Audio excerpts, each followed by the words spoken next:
À la fin du XIXe siècle, le roi Léopold II de Belgique présente sa colonisation du Congo comme une mission civilisatrice.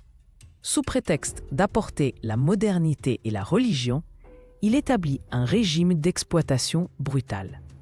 Entre 1885 et 1908, son État indépendant du Congo devient synonyme de terreur, avec un bilan estimé à 10 millions de morts.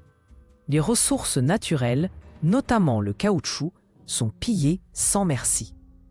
Le système de quotas imposé par Léopold II oblige les Congolais à récolter du caoutchouc sous peine de mort. Les milices forces publiques torturent ceux qui n'atteignent pas leurs quotas. Des villages entiers sont pris en otage, femmes violées, enfants mutilés. Entre 1890 et 1910, la production de caoutchouc congolais quadruple, alimentant l'industrie automobile européenne. La méthode des mains coupées devient symbole de cette terreur. Pour chaque balle utilisée, les soldats doivent rapporter une main droite. Des photographies d'époque montrent des piles de mains séchées. Un missionnaire rapporte avoir vu 81 mains suspendues à un feu de camp. Les enfants ne sont pas épargnés. Certains sont contraints de manger leurs propres membres. En 1895, la révolte des Batetela fait trembler le régime. 600 soldats congolais se mutinent après avoir découvert l'ampleur des mensonges belges. Bien que brutalement réprimée, cette rébellion inspire d'autres résistances. Le chef coutumier Mulumba Nzamba cache des milliers de villageois dans la forêt, organisant des attaques contre les postes coloniaux. Les archives révèlent que Léopold II recevait des rapports détaillés sur les atrocités. Dans une lettre de 1903, il ordonne « Il faut que cela reste discret ».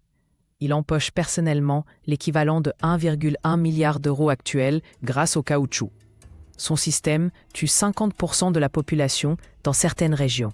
Un génocide déguisé en entreprise commerciale. Malgré les rapports du consul britannique Roger Casement en 1904, les puissances européennes ferment les yeux. Le New York Times parle de rumeurs exagérées. Les actionnaires des sociétés coloniales, dont la Société Générale de Belgique, contrôlent la presse.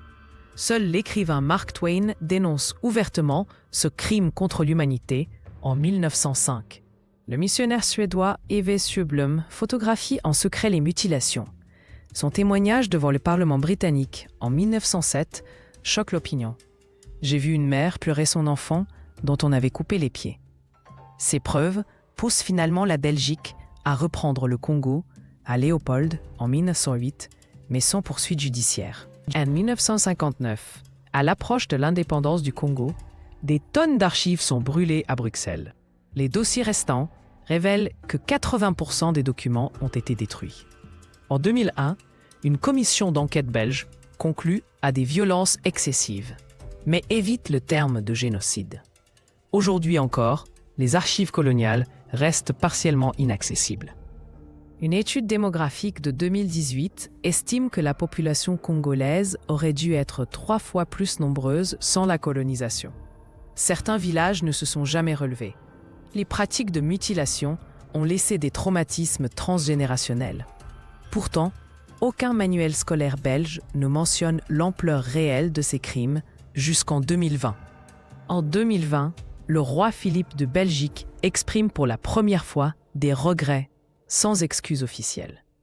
Des activistes réclament la restitution des 500 000 artefacts volés. Le musée Africa de Tervuren commence timidement à mentionner les crimes coloniaux. Mais pour beaucoup, sans réparation concrète, ces gestes restent symboliques face à l'ampleur du génocide.